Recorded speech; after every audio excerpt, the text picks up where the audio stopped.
Pendidikan pada zaman kolonialisme bisa dikatakan adalah salah satu fondasi berbagai sistem yang berlaku di Indonesia. Hal ini disebabkan karena pendidikan bisa dikatakan sebagai poin penting dalam pembangunan negara dan peningkatan kesejahteraan rakyat pada umumnya. Sistem pendidikan yang baik sedikit banyak dapat meningkatkan, apalagi jika dijalankan dengan semestinya.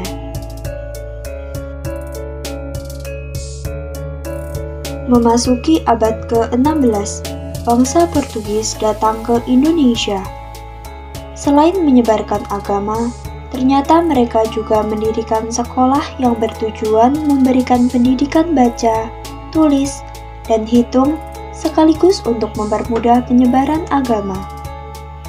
Ketika Belanda memasuki Indonesia, kegiatan sekolah oleh Portugis ini berhenti dan digantikan dengan sekolah yang dirintis oleh Belanda.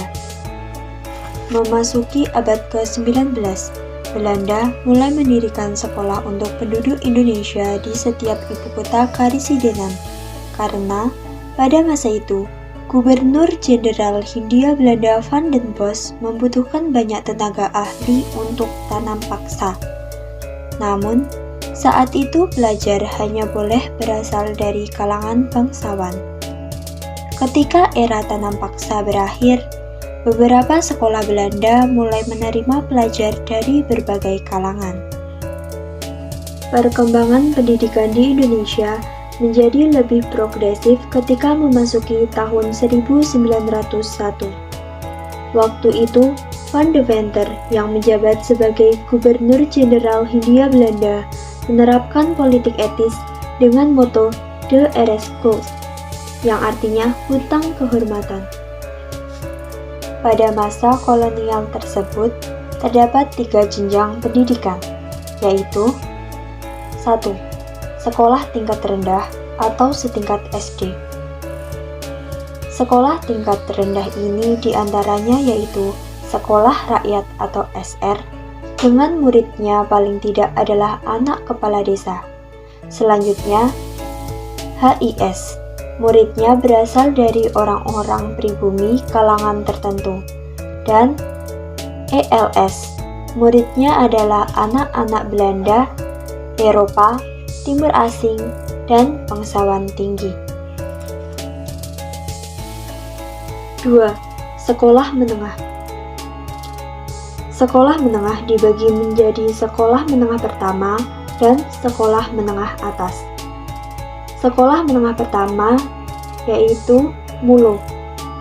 Sekolah menengah atas diantaranya yaitu AMS dan HBS, yakni sekolah yang menyatukan MULO dan AMS. 3. Tingkat pendidikan tinggi.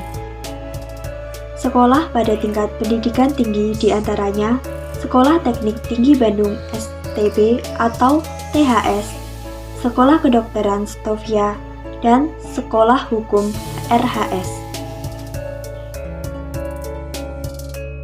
Sekolah-sekolah tersebut diharapkan mampu melakukan pencerahan terhadap penduduk pribumi. Tetapi, harapan tersebut berbeda dengan kenyataan. Para penduduk pribumi yang hendak bersekolah tetap saja mengalami berbagai rintangan yang menyulitkan mereka. Nasution dalam Sejarah Pendidikan Indonesia 1983 memaparkan beberapa ciri umum pendidikan masa kolonialisme dan menggambarkan sulitnya akses pendidikan pada masa itu. Berikut ciri dan gambaran sulitnya akses pendidikan pada masa kolonial. 1. Kesengajaan melakukan perbedaan-perbedaan untuk mempertahankan perbedaan sosial. 2. Desain pendidikan yang sengaja dibuat serendah mungkin untuk anak pribumi. 3. Sulitnya melakukan perubahan pendidikan akibat rumitnya birokrasi. 4. Semua sekolah harus berorientasi gaya barat. 5. Tidak adanya rancangan pendidikan yang sistematis. Dan yang keenam, tujuan dari pendidikan pada masa kolonial adalah ketersediaan pegawai. Meskipun akses pendidikan di masa kolonial sangatlah sulit, tetapi pendidikan tersebut tetap memberikan banyak keuntungan dan dampak yang positif bagi rakyat Indonesia. Di antaranya yaitu 1. Munculnya golongan-golongan terpelajar dan terdidik di Indonesia yang nantinya membawa perubahan dalam perjuangan bangsa Indonesia mencapai kemerdekaan. 2. Rakyat Indonesia bisa membaca, menulis, dan berhitung. 3. Rakyat menjadi tahu sistem dan kurikulum pendidikan modern. 4. Rakyat diperkenalkan ke ilmu dan metode pengobatan modern sehingga meningkatkan pemahaman umum terhadap ilmu kesehatan. 5.